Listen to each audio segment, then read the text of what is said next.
திருச்சிற்றம்பலம். ஆடும் வரிவேல் அணி சேவல் என பாடும் பணியே பணியாய் அருள்வாய். தேடும் கயமாமுகனை செருவில் சாடும் தனி யானை சகோதரனே.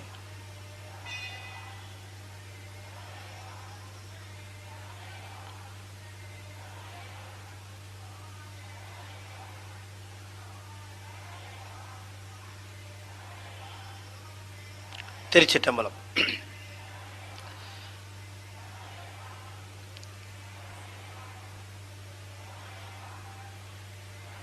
சக்கரவர்த்தி தவராச யோகி எனும் மிக்க திருமூலனருள் மேவுநாள் என்னாலும். திருச்சிற்றம்பலம். அண்டசராசரங்களுக்கெல்லாம் அதிபதியாக விளங்கக்கூடிய முருகப்பெருமானுடைய ஒப்பற்ற கருணையினாலே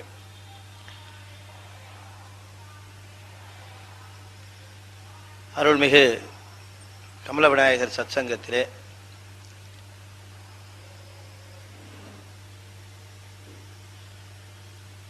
புரசை திருநெறி கழகமும் இணைந்து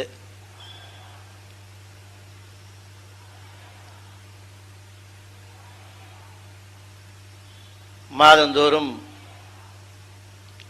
முதல் சனிக்கிழமை அன்று திருமூலர் அருளி செய்த திருமந்திரத்தை சிந்திப்பது என்கிற ஏற்பாட்டின்படி இந்த மாதம் இன்றைய தினம் திருமந்திர சிந்தனை இறைவனுடைய திருவருளால் மலர்ந்திருக்கிறது.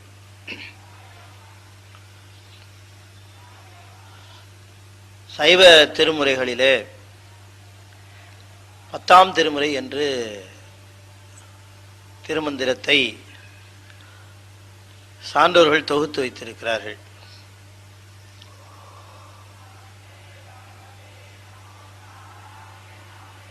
அப்படி அவர்கள் தொகுத்து வைத்த திருமுறைகள் சிவபெருமானே முழுமுதற் பொருள் என்றும் சிவன் ஒருவனே கடவுள் என்றும் மற்ற தெய்வங்கள் எல்லாம் சிவபெருமானால் அதிட்டிக்க பெற்ற கடவுளர் என்கிற கொள்கையும் அடிப்படையாக கொண்டவை நம்முடைய திருமுறைகள்.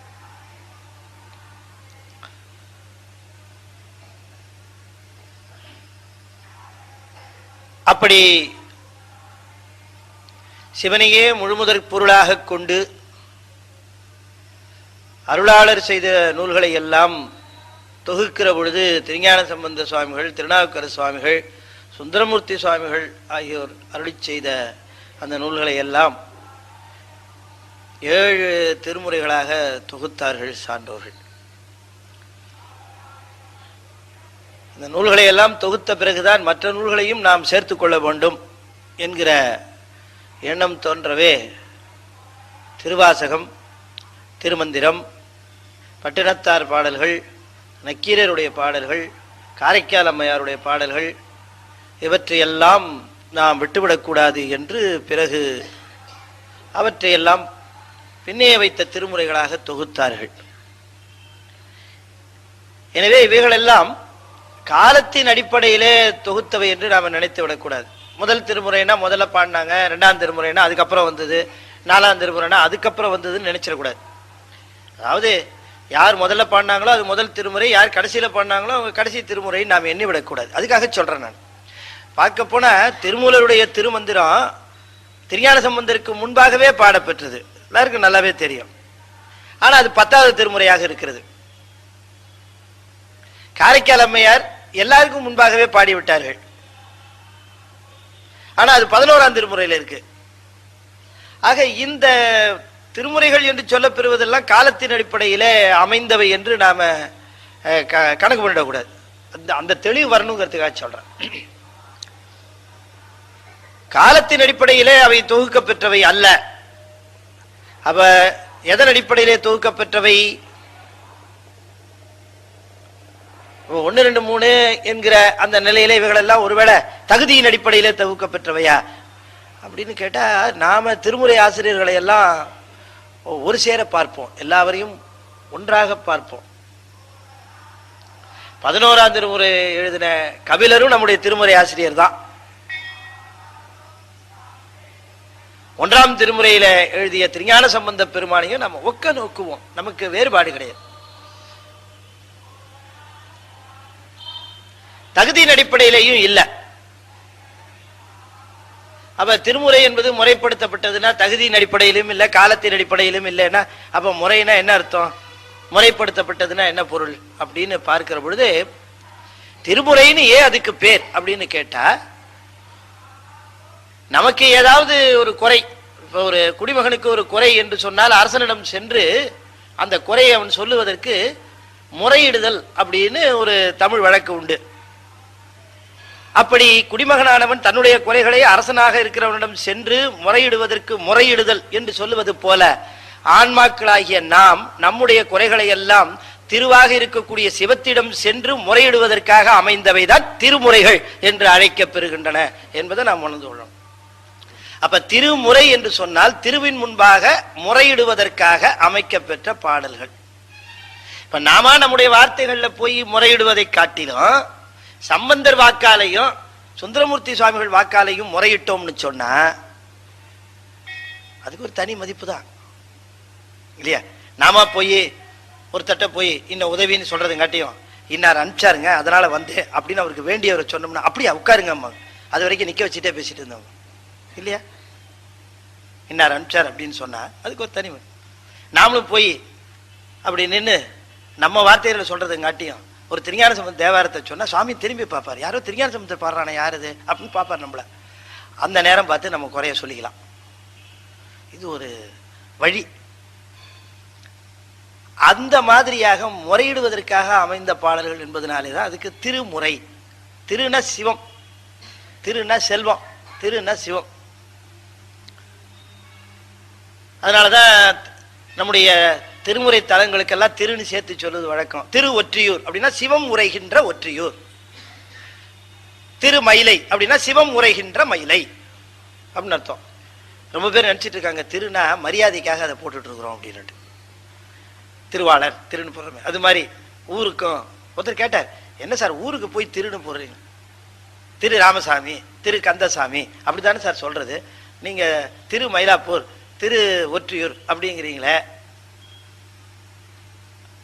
ஊருக்கும் மரியாதையா திருன்னு சொல்லணுமா சார் அப்படின்னு கேட்டார். ஐயா அந்த இடத்துல திரு என்பது என்ன பொருள்னா சிவம்னு பொருள்.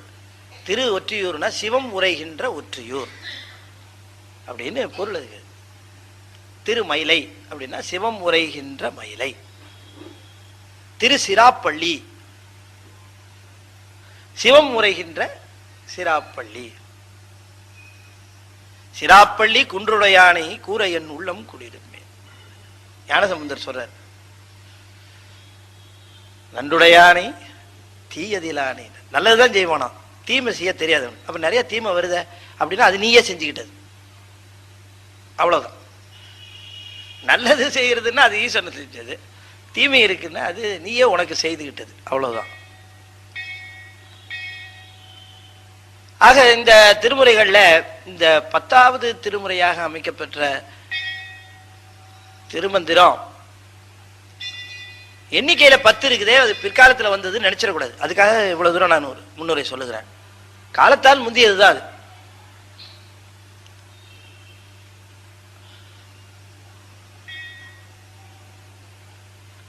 திருமூலர் தன்னுடைய பாடல்கள்ல அதை தெளிவாக்குறார்.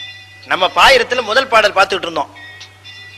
ஒன்றவன் தானே இரண்டவன் இன்னொருள் நின்றனன் முன்றினுள் 4 உணர்ந்தான் 5 வென்றனன் 6 விரிந்தன் 7 உம்பச் சென்றனன் தான் இருந்தான் உணர்ந்து 8 என்பதுதான் முதல் பாடல்.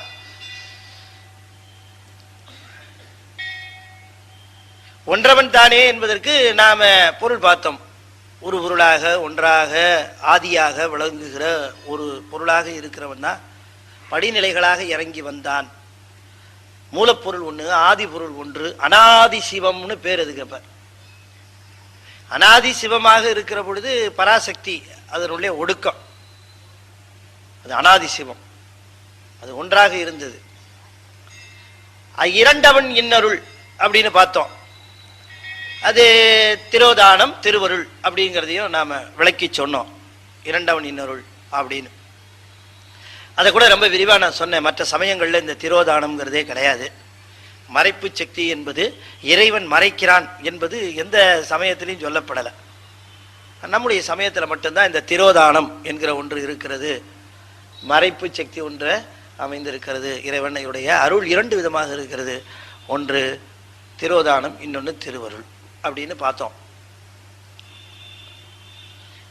நின்றனன் மூன்றினுள் அதுவும் பார்த்தோம். லயம், போகம், அதிகாரம் அப்படிங்கிற மூன்று நிலைகள்னு நிற்கிறான். லய நிலை, போக நிலை, அதிகார நிலை. லயம்னு சொன்ன அருவநிலை, போகம் அரு உருவம், அதிகாரம் உருவநிலை. அருவநிலை 4, அரு உருவம் 1, உருவநிலை 4. நாதம், விந்து, சிவம், சக்தி அருவநிலை 4. லயம், போகம், சதாசிவம் 1, 4, 1, 5. அதிகாரம் 4, அதுதான் மாகேஸ்வரம், உருத்திரம், திருமால், பிரமன். இது 4 உருவம். அப்ப 4, 1, 4, 9 நிலை. இதுக்கு நவந்தரு வேதம் என்பது சைவ சித்தாந்தத்தில் சொல்லுகிற நிலை. இப்ப நாம பார்க்கிற இந்த சைவ சித்தாந்தம் என்பது இருக்குத, இது சைவ சித்தாந்தம் என்று சொன்னால் ஏதோ ஒரு தத்துவங்களின் கூட்டம், கொள்கைகளினுடைய ஒரு சேர்க்கை அல்லது தத்துவ பிரகடனம் என்கிற அந்த ஒரு விளக்கம் தான் இது வரைக்கும் சைவ சித்தாந்தம் அப்படின்னா. நீங்க ஒரு கவனமா ஒன்று தெரிந்து கொள்ள வேண்டும். சைவ சித்தாந்தம் என்பது ஒரு நெறி. சைவ சித்தாந்தம் என்பது நெறி, முடிந்த முடிவாய நெறி. சித்தம்னா முடிவு, அந்தம்னாலும் முடிவு, எல்லா முடிவுகளுக்கும் முடிவானது சித்தாந்தம். வேதாந்தம் வேதத்தினுடைய முடிவு, சித்தாந்தம் எல்லா முடிவுகளுக்கும் முடிவானது. இப்ப சித்தாந்தம், சைவ சித்தாந்தம் ரொம்ப தெளிவா சொல்லுகிறார் தாய்மானவர் சொல்லுகிறார்.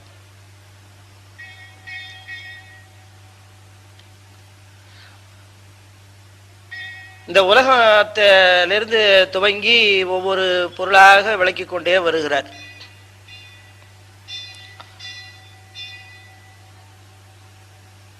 ஐவகை பூதமெனும் ஆதியை வகுத்து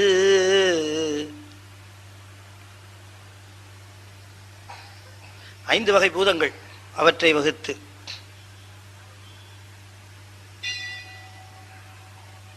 அதனுள் சர அசர பேதமெல்லாம் யாவையும் வகுத்து நல் அறிவையும் வகுத்து மறை ஆதி நூலையும் வகுத்து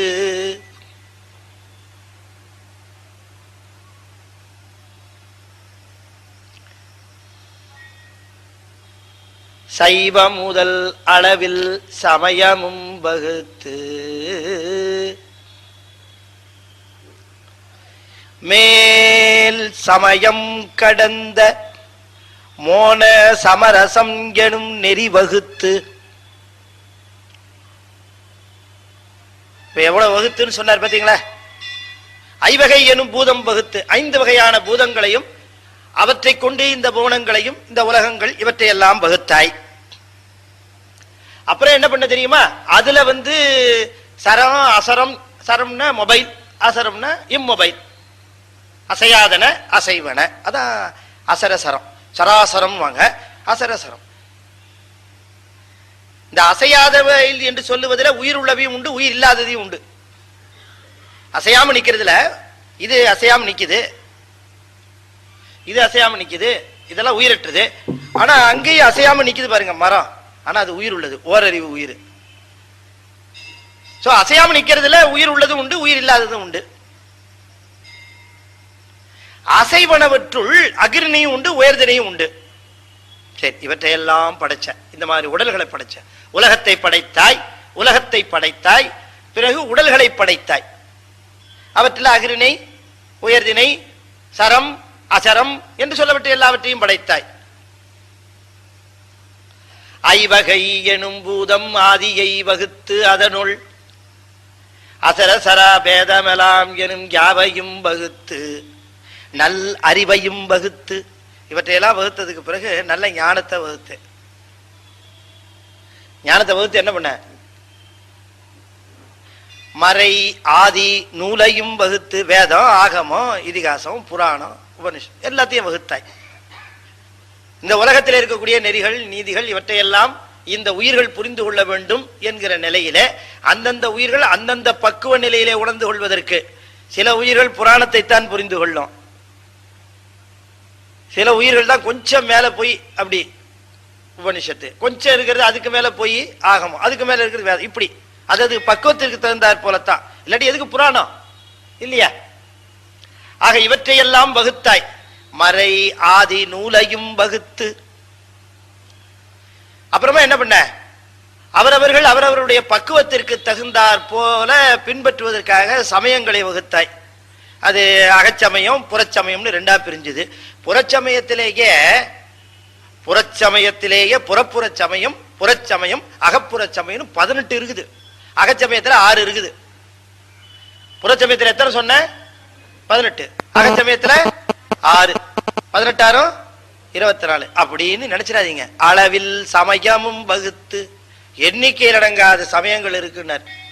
ஏன்னா புறச்சமயம்னா 6 நம்ம நினைக்கிறோம், 6லயும் நிறைய பிரிவு இருக்கு. இப்படி பல்வேறு பிரிவுகளுடைய சமயங்களை வகுத்தாய். எல்லா சமயங்களுக்கும் மேல இருக்கிறது சைவம். நல்ல கவனமா கேட்கணும் கொஞ்சம்.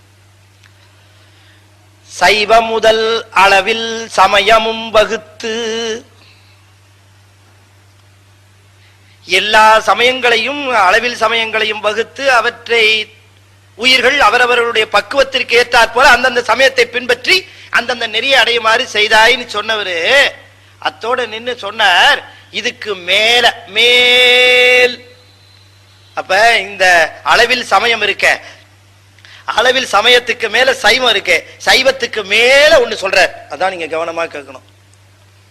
சைவம் முதல் அளவில் சமயமும் வகுத்து மேல் சமயம் கடந்த மோன சமரசம். எல்லா சமயங்களையும் கடந்த மோன சமரசம், அதுதான் சைவ சித்தாந்தம். புரிஞ்சுக்கணும். சித்தாந்த சைவம், சைவ சித்தாந்தம் என்பது இந்த சமயம் கடந்த மோன சமரசம். அப்ப இதுல சைவம்னு ஒண்ணு சொன்னார, அந்த சைவம் தான் சித்தாந்த சைவத்தோடு கொஞ்சம் ஒத்து கீழே இருக்கிற சுத்த சைவம். சமயம் கடந்த மோன சமரசம் எனும்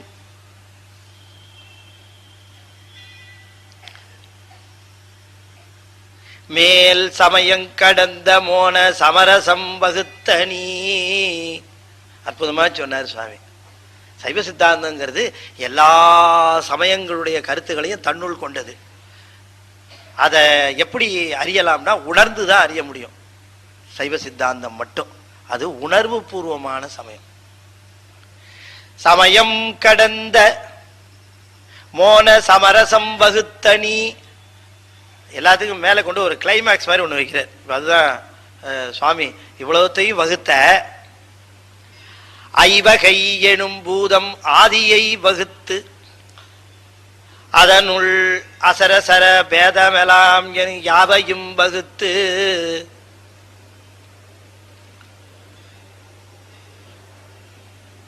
படிநிலைகள்ல தான் சுவாமி செய்தார் எல்லாத்தையும். ஒவ்வொரு படிநிலைகள்லையும் ஒவ்வொன்றா பக்குவ நிலை வருகிற பொழுது ஒவ்வொன்றாக இந்த உலகத்தை விருத்தி பண்ணார் சுவாமி. அப்படி ஒவ்வொன்றாக வகுத்து எல்லாத்தையும் வகுத்து எல்லாவற்றையும் செய்தாயே, அறிவை வகுத்தாய், வேதங்களை வகுத்தாய், எல்லாவற்றையும் வகுத்தாயே, எல்லாவற்றையும் வகுத்தாய், கடைசியில சமயம் கடந்த மோன சமரசம் வகுத்தாய், உன்னை யான் அணுகவும் தன்னருள் வகுக்கையிலையோ அப்படின்னு கேட்டார். எல்லாத்தையும் வகுத்த உன்னை சேர்றதுக்கு எனக்கு அருள் மட்டும் வகுக்காம விட்டுட்டியே, நான் இங்க கிடந்து திண்டாடுறேன்னார். வகுத்து வகுத்துன்னு சொன்னவனே ஏதோ பெரிய விஷயம் சொல்ல போறாருன்னு பார்த்தா கடைசியில சொல்றார், உன்னை யான் அணுகவும் தன்னருள் வகுக்கையிலையோ. எல்லாத்தையும் வகுத்த, என் மேல கருணை மட்டும் வகுக்கல நீ இல்லையா அப்படின்னார். ஆக சித்தாந்தம், சைவ சித்தாந்தம்ங்கிறது ஏதோ ஒரு சமயம் என்று எண்ணிவிட வேண்டாம். சமயம் கடந்த மோன சமரசம், அதுல இல்லாத கொள்கையே கிடையாது.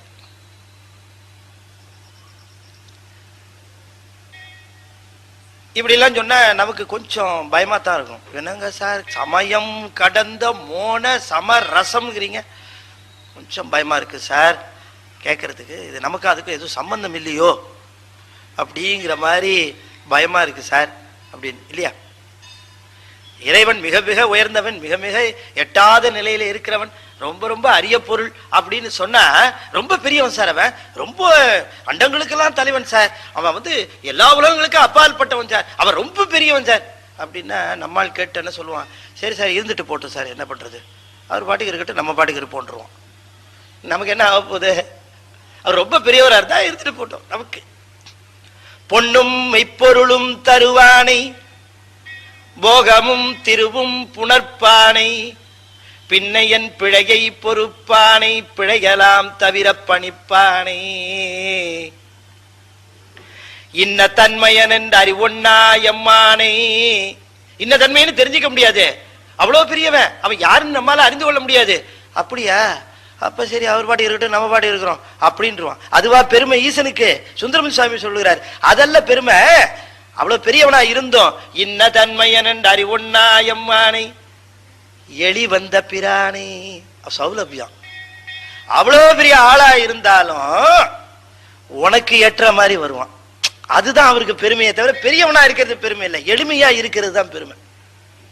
அப்ப இறைவன் என்று சொல்லக்கூடிய இந்த சிவம் என்று சொல்லக்கூடியது இருக்குதே, சிவத்தினாலே ஒருத்தர் என்ன கேட்டார், சிவனை வணங்கினா என்ன சார் கிடைக்கும் அப்படின்னாரு. சார் சிவனை வணங்கினா என்ன கிடைக்கும்?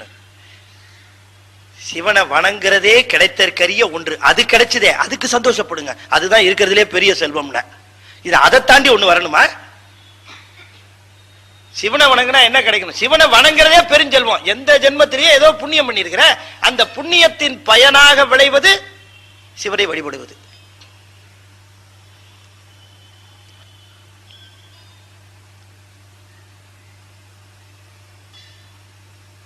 வானாலும் சானாலும் யார் அறிவார்,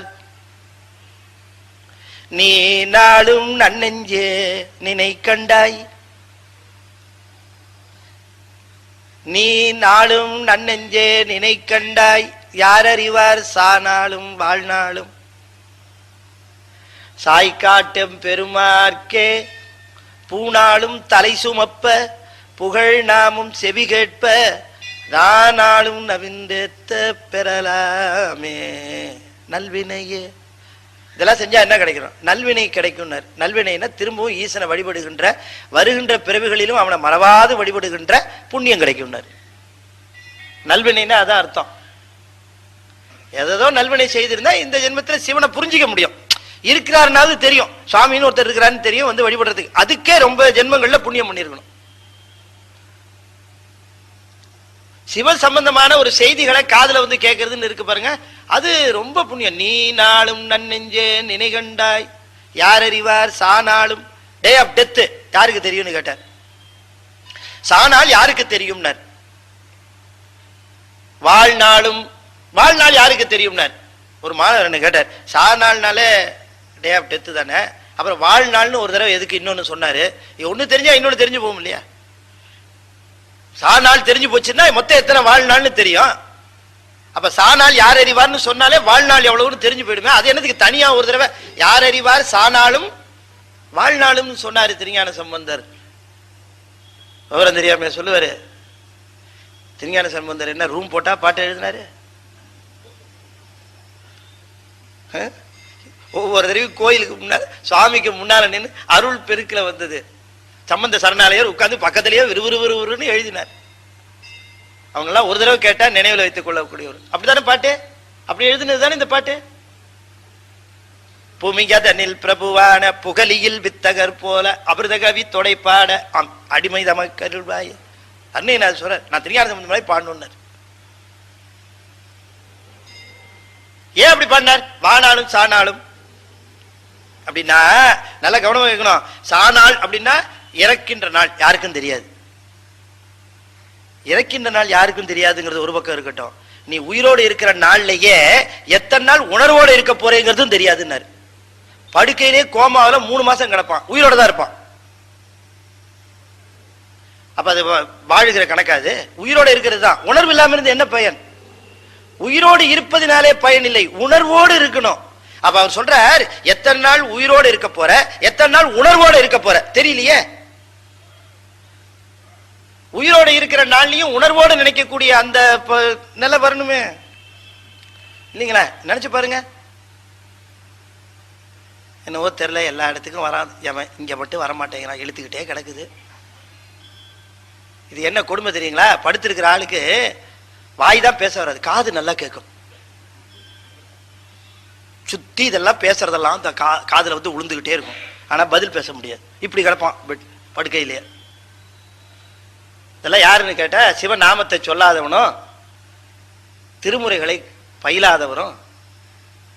அற்புதமா சொல்றாரு அருணகிரிநாதர். மூல மந்திரம் ஓதலிங்கிலை ஈவதிங்கிலை நேயம் இங்கிலை மோனம் இங்கிலை ஞானம் இங்கிலை மடவார்கள் அதி மோகம் உண்டு, அபராதம் உண்டு, அபச்சாரம் உண்டு, இடு மூகன் என்று ஒரு பேரும் உண்டு. அவரு தன்னை பத்தி சொல்லிக்கிற மாதிரி சொல்லுகிறார்.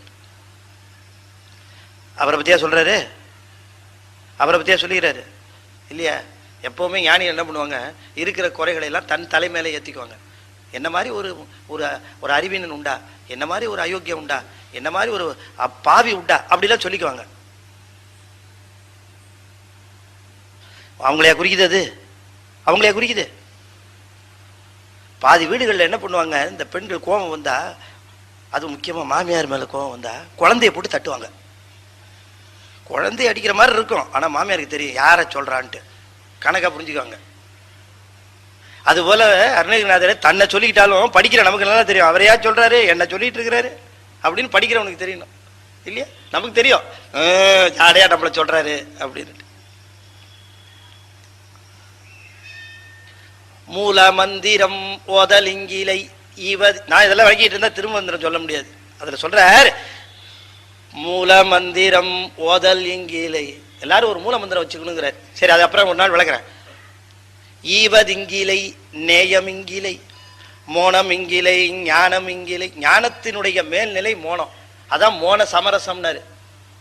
ஞானத்தை உடையவனை சமய நிலையிலே தான் கடைப்பிடித்த சமயத்தினுடைய எல்லையிலே சென்று அந்த வரம்பிலே நிற்கிறவன் ஞானி. சமயத்தை எல்லாம் கடந்த நிலையில் நிற்கிறவன் மோனி. அவனுக்கு மோனின்னு பேரு. மோனம் இங்கிலை ஞானம் இங்கிலை அதெல்லாம் இல்லைன்னு ஒரு லிஸ்ட் போட்டார்ல, எதெல்லாம் இருக்குன்னு அடுத்த லிஸ்ட் கொடுக்கிறார். மடவார்கள் மோகம் உண்டு, அதிதாகம் உண்டு, அபராதம் உண்டு, அபச்சாரம் உண்டு, இடு மூகன் என்றொரு பேரும் உண்டு. எனக்கு ஊமைன்னு ஒரு பேர் இருக்குன்றார். எப்படி ஊமைன்னு பேர் இருக்குன்னு? ஐயா நான் ஊமையா, எனக்கு ஒரு 10 காசு போடுங்கன்னா எவனா போடுவானா? இவன் ஊமனா எப்படி பேசுறான்? அது போல சொல்றாரு, பாட்டு எழுதிக்கிட்டே சொல்றாரு, எனக்கு ஊமைன்னு ஒரு பேர் உண்டுன்றார். மூகன் என்றொரு பேரும் உண்டுன்னார். என்னது மூகன்? மூகன்னா என்ன? ஊமைன்றாரு, என்ன சொல்றாரு அர்த்தம்னு பார்க்கணும் நம்ம. இந்த விலங்குகளுக்கெல்லாம், ஆடு மாடுகளுக்கெல்லாம் ஒரு பேர் உண்டு. என்னவா பேரு? வாயில்லா ஜீவன். என்ன வாயில்லா ஜீவன்? அப்புறம் எதுல சாப்பிடுது? அது வாய் வழி தானே சாப்பிடுது. அது என்ன வாயில்லா ஜீவன்? வாயில்லா ஜீவன் அப்படின்னா இறை தின்பதற்கு மட்டுமே வாயை பயன்படுத்துகிறவர்கள் எல்லாம் இறைவனுடைய திருநாமத்தை சொல்லாமல் இறை தின்பதற்கு மட்டுமே வாயை பயன்படுத்துகிறவர்கள் எல்லாருமே வாயில்லா ஜீவன்கள் தான். அதுக்கு இன்னொரு பேர் உண்டு, கால் நடைன்னு பேரு. நம்ம என்ன கையில நடக்கிறோம்? நம்மளும் காலில் தானே நடக்கிறோம். அப்புறம் அதை மட்டும் என்ன கால் நடை அப்படின்னா எரை தேடுறதுக்கு மட்டும்தான் கால்நடையா அது சுத்தும், காலை பயன்படுத்தும். ஈசனுடைய கோயிலை வலம் பெறுவதற்காக எவன் ஒருவன் காலை பயன்படுத்தவில்லையோ அவனெல்லாம் கால்நடைன்னு தான் கூப்பிடணும். நாம் இடு மூகன் என்றொரு பேரும் உண்டு. வாயை திறந்து சிவநாமத்தை சொல்லாதவன்லாம் ஊமை, மூகன்கிற.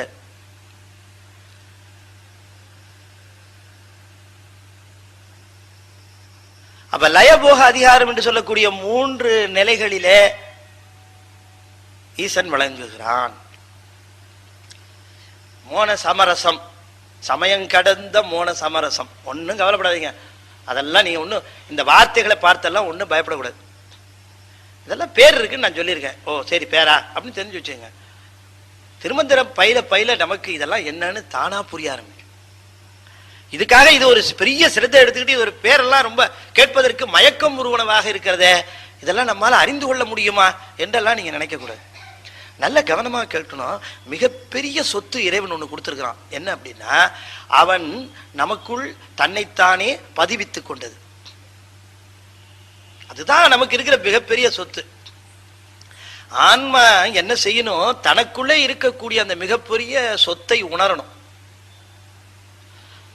அதுக்கு துன்பம் வருவதற்கான வாய்ப்பே கிடையாது. ஆனா துன்பம் அனுபவிக்கிறது. என்ன காரணம்னா அறியாமையினால. என்ன அறியாமை என்று சொன்னால், எல்லா விதமான நலன்களையும் செய்யக்கூடிய மிகப்பெரிய அற்புத பொருள் பொக்கிஷமாக நமக்குள்ளேயே இருக்கிறது என்று தெரிந்து கொள்ளாத அறியாமை. அதனாலே விளைவதுதான் இந்த துன்பம், வேற ஒண்ணும் கிடையாது. இப்ப இந்த துன்பம் எப்ப நீங்கும் அப்படின்னு சொன்னால், இது புறத்தே துவங்குகிறது. முதல்ல புற வழிபாடு ஆரம்பிக்குது. அதுல துவங்கித்தான் இது உள்ளே இருக்கிறத நாம உணர்ந்துக்கிறோம். அவ்வளவுதான், வேற ஒண்ணும் கிடையாது. புற வழிபாடு என்பது துவக்கம். அகத்தே இருக்கக்கூடிய சிவத்தை உணர்வது நிறைவு.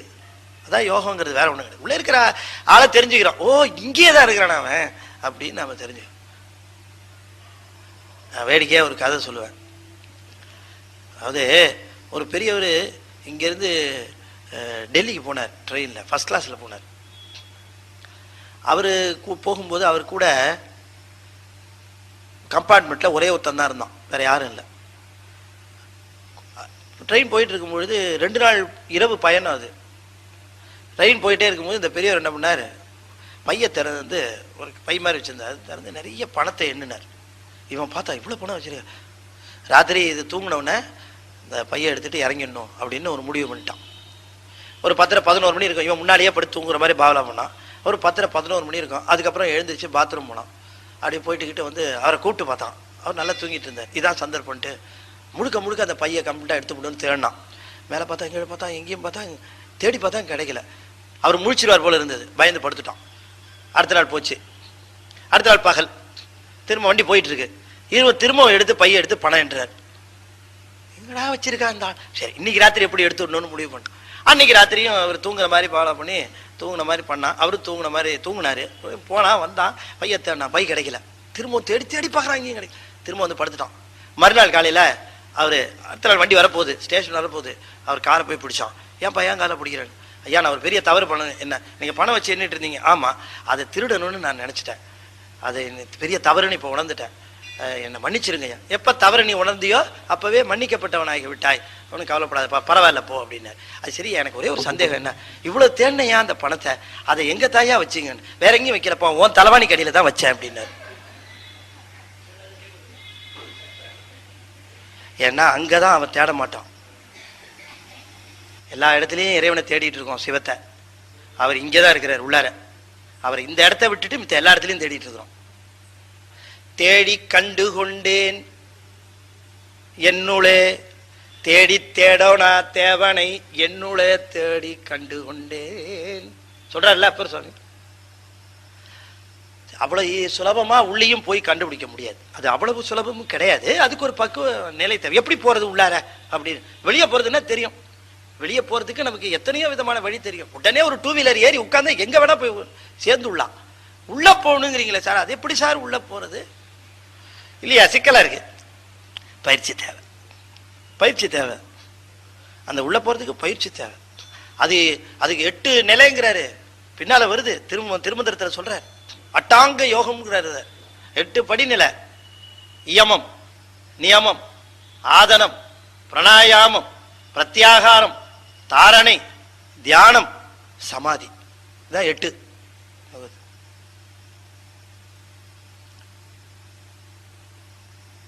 முதல்ல எங்க துவங்குது? இயமத்துல துவங்குது. அப்புறம் போய் சமாதியில். இயமம்னா என்ன? ஒன்றும் இல்லை. இயமம்னா பேரியம். எதெல்லாம் செய்யக்கூடாதோ அதெல்லாம் தள்ளணும். அதான் முதலியம். முதல்ல சுத்தம் பண்ணிக்கோ. எதெல்லாம் வேண்டாத விஷயங்கள் இருக்கோ அத்தனையும் தள்ளுறது. இயமம் என்பது வேண்டாதனவற்றை நீக்குதல். அதான் நியமம். இயமங்கிறது நியமம். எதையெல்லாம் கொள்ள வேண்டுமோ அதையெல்லாம் செய்தல். அடுத்தது அதான் நியமம். இதுலயே பாதி அடிபட்டு போயிடும். சரிப்பட்டு வராது போல இருக்கே சார் அப்படின்ட்டு இல்லையா? அந்த இயம நியமெல்லாம் நீ ஒழுங்கா பண்ணாதான் அதுக்கப்புறம் யோகம். அதுக்கப்புறம் ஒழுங்கா உட்காரணும், ஒழுங்கா நிக்கணும், ஒழுங்கா திரும்பணும். இதெல்லாம் ஆதனம்.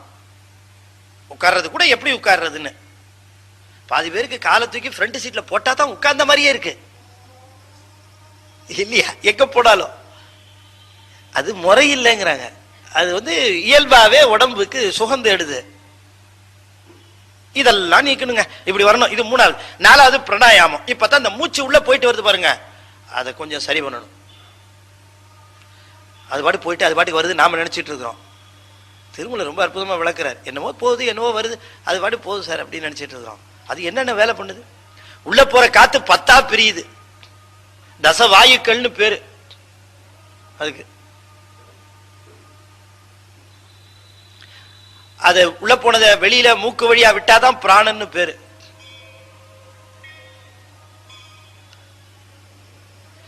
வாய் வழியா விட்டா உதானன்னு பேரு, குதம் வழியா விட்டா அபானன்னு பேரு. அது இறப்பையில இருந்த வியானன்னு பேரு. உணவு செரிக்கிறதுக்கு ஒரு வாயு தேவைப்படுது, அது வியானன்னு பேரு. உடம்பு முழுவதும் பரவி இருக்கிற நிலைக்கு சமானன்னு பேரு. இது 5 இயங்கும் ஆற்றலுடைய வாயுக்களா பிரிகிறது. இன்னொரு 5 இருக்குது நிற்கும் ஆற்றல். இதுக்கு கீழே சப் டிவிஷன் மாதிரி, இதெல்லாம் மெயின் டிவிஷன். ஒரு 5 காத்து. கண்ணை அங்க இங்கேயுமா இப்படியே சொல்ல விடுறீங்களே, அதுக்கு ஒரு வாயு தேவைப்படுகிறது. அதுக்கு கூர்மன்னு பேரு. இருமல் தும்மல்லாம் வருத, அதுக்கு நாகன்னு பேரு. கொட்டாவிலாம் விடுறோமே, அதுக்கு கிரிகரன்னு பேரு.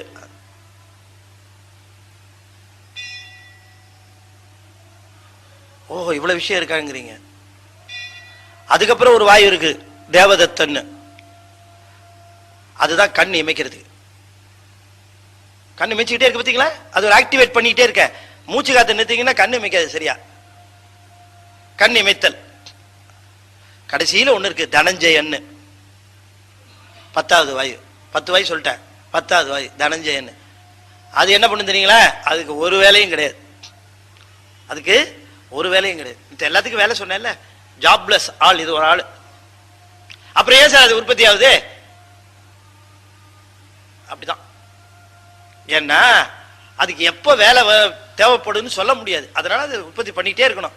தேவையில்லையா போயிடும், திரும்ப உற்பத்தி ஆகும். தேவையில்லையா போயிடும். அது என்ன வேலை தெரியுமா? அது மனிதன் உயிர் பிரிந்த பிறகு அந்த உடலை சிதைப்பது அதனுடைய வேலை. இல்லைன்னா என்ன ஆகும்? அவன் எடுத்து பீரோல வச்சிருவான். இந்த வாயு இல்லைன்னா. சார் எங்க அப்பா பாக்குறீங்களா சார்? நீங்க தாத்தா கூட இருக்காரு சார் பொட்டியில. அப்படி திறந்து ஒவ்வொன்னா காட்ட ஆரம்பிச்சிருவான். ஏன் வச்சுக்க மாட்டேங்கிறா? அது உடனே டீகம்போஸ் ஆக ஆரம்பிச்சிடும் அந்த பாடி. உயிர் பிரிஞ்ச மறுநாடி உடம்பு கூறு பிரிய ஆரம்பிச்சிருது இல்ல? எப்படி? எதனால? உள்ள ஒரு வாயு உற்பத்தி ஆகுது. அதான் தனஞ்சயன். அது உயிர் நம்முடைய அந்த வாயுனாலதான் அந்த உடம்பெல்லாம் சிதைவு ஏற்படும். அது நமக்கு ஆபத்து இருந்தா பஞ்சை வச்சு மூக்க அடைக்கிறாங்க, அது வழியா வெளியேறும். அது காதை கூட அடைப்பாங்க. அது வெளியில இப்ப பல பேர் பாத்தீங்கன்னா இறந்தவங்க மேல விழுந்து புலம்பி அப்புறமா மயக்கம் அடைஞ்சு கீழே விழுந்துருவாங்க. ரொம்ப பேர் பாசத்தினால் விழுந்துட்டாங்கன்னு. இல்ல இல்ல, தனஞ்சயன் வாய் அஃபெக்ட் ஆகி கூட விழுந்துருவாங்க. ஆமா, எவ்வளவு பிரியமா இருந்தவரா தான் இருந்தா என்ன, இறந்து போன பிறகு என்ன பண்ண முடியும் இல்லைங்களா? எவ்வளவு பிரியமுடையவராக இருந்தாலும், எவ்வளவு அழுகாட்சி அழுதாலும் போயிட்டியே போயிட்டியே, ஐயோ போயிட்டியே, எப்படி இருப்ப? வெட்டியானுக்கு சொல்லிட்டீங்களா? அது கூடவே கேட்டுக்குவான், வெட்டியானுக்கு சொல்லியாச்சான்னு. அனுப்புறதுலயே கூறியா இருப்பா. நம்ம உடம்பெல்லாம் அவ்வளவுதான். என்னத்துக்கு பயன்படுன்னு நினைக்கிறீங்க இது? ஆனா இதை வச்சுக்கிட்டு ஆடாத ஆட்டம் போடாத கூச்சலு கூ கா என என் கிளை கூடி அழப்போகா வகை மெய்ப்பொருள் பேசியவா. சாமி உனக்கு நான் எப்படி நன்றி சொல்றதுன்னு தெரியலன்னாரு அருணகிரிநாதர். எதுக்கு நன்றினார்? செத்தப்புறம் இந்த 10 பைய மேல விழுந்து அழுவாம் பாரு, அது இல்லாம பண்ண பத்தியா, அதுக்கு கோடி நமஸ்காரம். செத்தப்புறம் மேல விழுந்து அழாதபடி பண்ணியது. போயிட்டியாப்பா போயிட்டியாப்பா போயிட்டியாப்பான்னு புடிச்சு புடிச்சு கட்டி புடிச்சு புடிச்சு இடுப்பை தேடுவான், சாவி எங்க வச்சிருக்கிறான்ட்டு. பெரியவனை தள்ளிட்டு சின்னவன் விழுவான், பாசம் அதிகம் இன்னும் அவனுக்கு. இதெல்லாம் உலக நடை இல்லையா? சரி, ஒரு பக்கம் இருக்கட்டும். இப்ப இந்த உடம்பை பிரிக்கிற வாய்க்கு தனஞ்சயன்னு பேரு. 10 வாயா பெரிய தெரியுமா நமக்கு? இவ்வளவு விஷயமும் எங்கெங்க இருக்கு? சைவ சித்தாந்தத்துல தாங்க இருக்கு. பிற சமய நூல்களை உன்னுடைய சாத்திரம் எதுன்னா ஒரு நூலை தூக்கி காட்டுறான், உன்னுடைய தோத்திரம் எதுன்னா ஒரு நூலை தூக்கி காட்டுறான். இந்த ஒன்னையே காட்டி ஊரை ஏமாத்திக்கிட்டே இருக்கிறான். வேற ஒன்னையும் காணும். அதுல சுவாமியை பத்தி ஏதாவது கேள்வி கேட்டா, உங்களுக்கு இறைவனுடைய சமாச்சாரம் என்னையா, அவன் பதி சமாச்சாரம் என்ன அப்படின்னு கேட்டா, அவர் அப்படிப்பட்டவர் இவர் இப்படிப்பட்டவருமா. ரொம்ப ஆழமா போனா அதுக்கு ஒரு வேளர் ஒரு வரி வச்சிருக்கலாம். அதிகமாக இறைவனை விசாரணை செய்வது ஆபத்தானது. அதாவது இன் அதர் டேர்ம்ஸ், சாமி கண்ணை குத்திரும். இதான் இந்த சாமி கண்ணை குத்திருங்கிற சமாச்சாரம் அங்கதான் இருக்கு, சைவத்தில் இல்லை. கேளு, என்ன கேள்வி வேணும் கேளு, பதில் சொல்றேன். அப்படி எல்லா கேள்விகளுக்கும் தர்க்க ரீதியாக பதில் சொல்லக்கூடியவை சைவ சித்தாந்தத்தில் மட்டும்தான். இட்ஸ் a scientific, அதாவது விஞ்ஞான முறைப்படி அமைந்த விளக்கங்களை கொண்ட ஒரே சமயம். என்ன ப்ராப்ளம்னா நமக்கு அது தெரியாம போயிடுச்சு, அவ்வளவுதான். தெரியலன்னு தான் சொல்லணும், அவ்வளவுதான். தவிர இல்லைன்னு சொல்லக்கூடாது. நம்ம தெரியாததெல்லாம் நம்ம என்ன சொல்லுகிற வழக்கம் உடையவங்க, இல்லைன்னு சொல்லுகிற வழக்கம் உடையவங்க. கடவுள் கண்ணுக்கு தெரியல, இல்லை அப்படின்னு சொல்றோம்.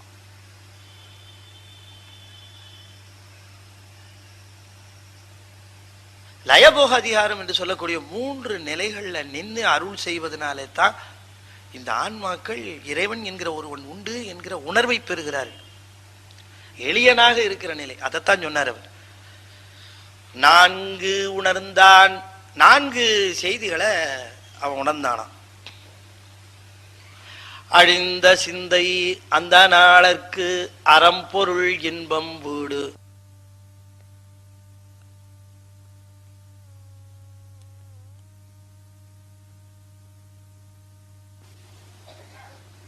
நாலு பேர் எதுக்கு வந்தாங்க? சுவாமி, நாங்க எல்லாத்தையும் படிச்சிட்டோம், நாங்க படிக்காத நூல் கிடையாது, படிக்காத வேதம் கிடையாது, படிக்காத ஆகமம் கிடையாது, படிக்காத உபநிஷதங்கள் கிடையாது, எல்லாத்தையும் படிச்சிட்டோம். சரி,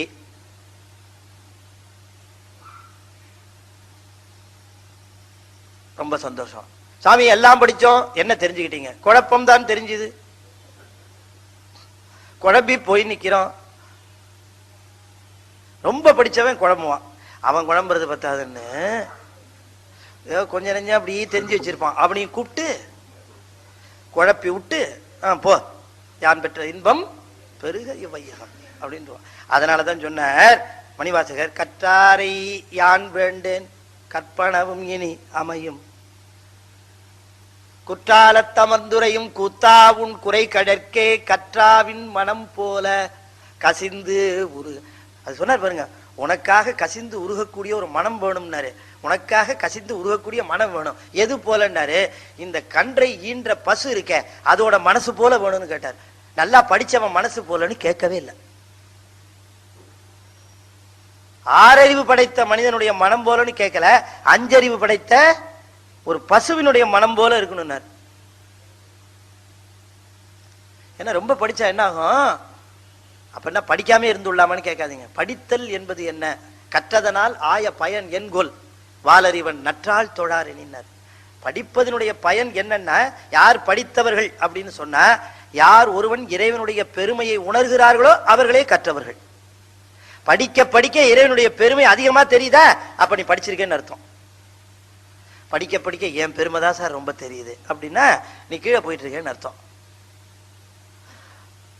படிப்பதினாலே தன் பெருமை தெரியுமானால் அது கல்வி அல்ல. படிப்பதினாலே இறைவன் பெருமை தெரியுமானால் படிச்சவன். அப்ப நால்வரும் வந்து இப்படி கேட்ட உடனே சுவாமி சொன்னாரா, சரி உங்களுக்கு நான் உபதேசம் பண்ணணும் அவ்வளவுதானே, உட்காருங்க, 4 பேர் அப்படியே உட்காருங்க அப்படின்னார். மன்மதனை கூப்பிட்டு சொன்னார், இது நந்தியை கூப்பிட்டு சொன்னார், எப்பா யாரையும் உள்ள விடாது அப்படின்னார். நந்திய ஒருத்தரையும் உள்ள விடாது, யார் வந்தாலும் உள்ள விடாது, ஒருத்தனை தவிரன்னார். யாரு? மன்மதனை. அது கந்த புராணத்துல வருது, மன்மதன் மட்டும் வந்தா விடு, மித்த யாரையும் விடாது என்ன. 4 பேருக்கும் உபதேசம் பண்றாரு. அவர் 4 பேருக்கும் எப்படி உபதேசம் பண்ணாராம்? அழிந்த சிந்தை அந்த நாளுக்கு அறம் பொருள் இன்பம் வீடு முடிந்த வாயான். நம்ம திருமுறை வாக்குது, அறம் பொருள் இன்பம் வீடு. இந்த 4ஐயும் என்னன்னு புரிஞ்சுக்கிட்டோம்னா சிவத்தை சார்தல் எளிது. நூல்களே எப்படி இருக்குது? அறநூல்கள்னு இருக்குது, அவை அறத்தை போதிக்கின்ற நூல்கள். அறத்தை போதிக்கிறதுன்னு சொன்னா மனிதன் மனிதனாக வாழ வேண்டும் என்பதற்காக. அதற்கு மேல சில நூல்கள் உண்டு, அவை அருள் நூல்கள்னு பேரு. அவை மனிதனை தெய்வமாக வாழ வைக்கின்ற நூல்கள். அதுதான் பொருள். இவற்றை பெற்றால் கிடைப்பது இன்பம். அந்த இன்பத்தை நிலையாக தருவது வீடு. இதுதான் அறம்பொருள் இன்பம் வீடு. அவ்வளவுதான், வேற ஒண்ணும் கிடையாது.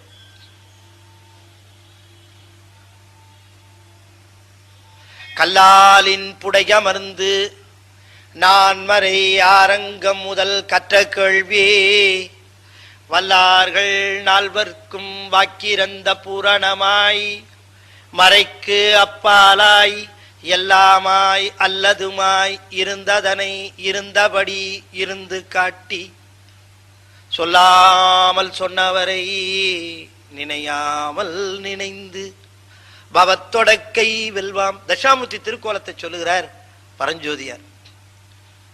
தட்சிணாமூர்த்தி தெற்கு முகமாக இருக்கிறவர். தட்சிணம்னா தெற்கு இல்லையா, தென்முக கடவுள்னே பேர் அவருக்கு.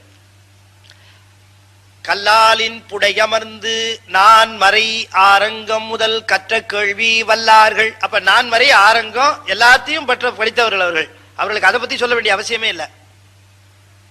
அவர்கள் இப்படிதான் காட்டினாரா, சின்முத்திரைன்னு பேரு, முத்திரையாக காட்டினார். தட்சிணாமூர்த்தியா அமர்ந்திருக்கிறாரு, கண்ணை திறந்திருக்காரா மூடி இருக்காரா?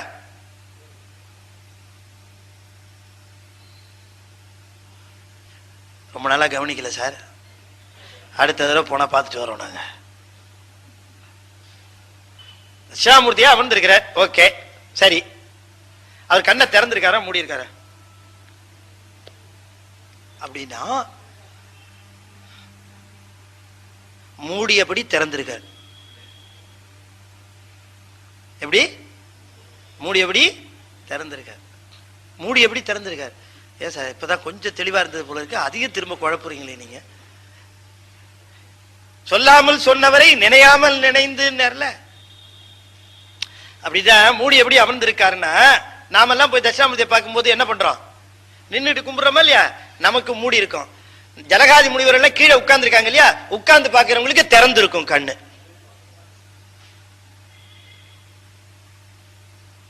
அப்படி கண்ணு இப்படி இறங்கி இருக்கும், திறந்திருக்கும். அவங்க பக்கம் அருள் நோக்கம் அப்படி செய்திருப்பார். அடுத்த தடவை போகும்போது பாக்குறேன் சார், அது அமர்ந்தாதான் தெரியும். கீழே உட்காந்துருப்பாங்க அந்த 4 பேரும். அப்படி இப்படி பார்த்து நீங்க போனீங்க தட்சிணாமூர்த்தியில ஒவ்வொரு கோயில்ல ஒவ்வொரு விதமா அற்புதமா இருக்கும். இதெல்லாம் ரசிக்கணும். எங்க நேரம் சார் இருக்கு நமக்கு? சீரியல் கிட்ட டயம் ஆயிடும். அப்புறம் இதுல பெரிய பிரச்சனையா இருக்கு. 9 மணிக்கு அதை போட்டு தொலைச்சிடும் வேற. இதுக்காக வேக வேகமா தட்சிணாமூர்த்திய ஒரு சல்யூட் அடிச்சுட்டு நீ இன்னும் பார்க்கணும் அவரை. அந்த அற்புதமா ஒவ்வொரு சில திருக்கோயில்ல நம்ம திரு அறத்துறைன்னு ஒண்ணு இருக்கு லால்குடி பக்கத்துல, வீணா தட்சிணாமூர்த்தின்னு கையில வீணை வச்சிருப்பார். தட்சிணாமூர்த்தி என்ன அற்புதமா இருக்குங்கிறீங்க. தாய்மான சுவாமிக்கு தட்சிணாமூர்த்தி கைத்தாப்புல இருந்த மௌனகுரு சுவாமிகள் தான் உபதேசம் பண்ணார் திருச்சிராப்பள்ளியில. அற்புதமா இருப்பாரு சுவாமி தட்சிணாமூர்த்தி. கொஞ்சம் தான் நம்ம டியூன் ஆகணும், அது வரைக்கும் கொஞ்சம் வைப்ரேட் ஆகும். நீங்க போய் கொஞ்சம் டியூன் ஆயிட்டீங்கன்னா போதும் அவர் முன்னால உட்காந்து. அதுக்கப்புறம் சொல்லலாத பேரானந்தம்.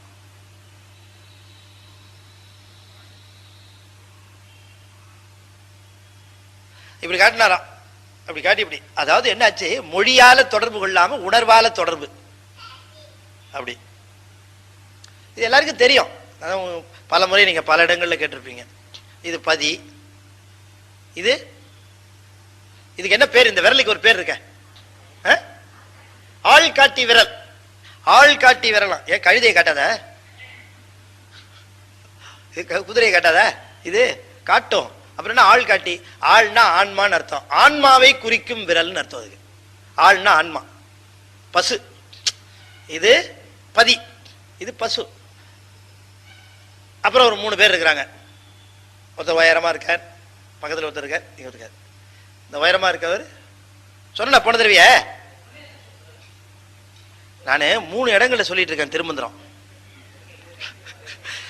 அதனால நான் எங்க ஆரம்பிச்சு எங்க நிறுத்துறேன்னு எனக்கே தெரியாது. ஒவ்வொரு இடத்துலயும் என்ன 3 இடங்கள்ல திருமந்திரம் ஒன்னா போயிட்டு இருக்கு.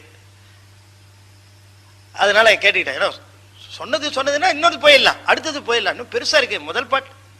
அங்கிருந்து பின்னாலேருந்து நம்ம சரவணன் பாக்குறாரு, முதல் பாட்டை விட்டே நகர மாட்டேங்கிறாரு அப்படின்னுட்டு. நான் என்ன பண்றது, முதல் பாட்டு அவ்வளவு ஆழம், முதல் பாட்டு அவ்வளவு ஆழம். அடுத்த பாட்டு இன்னைக்கு ஒரு 5 பாட்டு சொல்லணும்னு நினைச்சிட்டு இருந்தேன். நீ ஒரு 5 பாட்டாவது சொல்லணும் அப்படின்னு நினைச்சிட்டு இருந்தேன். சரி, 2 பாட்டா சொல்லிடுவேன் நிச்சயமா. இப்ப இது இது நடுவிரல் சொன்ன, இந்த பக்கம் ஒரு விரல். இதுக்கு என்னங்க பேரு? இதுக்கு இது நடுவிரல், இதுக்கு மோதிர, இதுக்கு சுண்டு விரல். இந்த சுண்டு விரலுக்கு, சுண்டு விரல் மாயாமலத்தை குறிக்கும். சுண்டு விரல் மாயாமலம். திருமணமானவர்களுக்கு நல்லா தெரியும், இந்த தீய வலமா வரும் பொழுது அந்த பெண்ணோட விரலை, இந்த சுண்டு விரல், இந்த விரலையும் மணமகனோட இந்த விரலையும் தான் இணைத்து அப்படி சுத்தி வருவாங்க. இதுதான் மாயாமலம். அப்ப பிடிச்ச மாயதான் இது, பேர் மாயாமலம்னு பேரு. இதுலதான் சேர்ப்பாங்க அது. இதுக்கு மாயாமலம் இந்த விரல். இது கண்மமலம். இதுக்குத்தான் மோதிரம் எல்லாம் போடுறது. இது அனுபவிப்பதற்காக, வினை போகம் எல்லாம் அனுபவிக்கக்கூடியதுன்னு குறிக்கிறதுக்காகவே இதுல மோதிர விரல், இதுக்கு தான் மோதிரம் போடுவாங்க. இது ஒண்ணும் கிடையாது, இதுக்கு ஒண்ணுமே கிடையாது. ஆனா ஆள் உயரமா இருப்பார். ஆள் உயரம், ஒன்னும் பிரயோஜனம் இல்லை. இந்த 5 விரலுக்கு பிரயோஜனம் சொன்ன.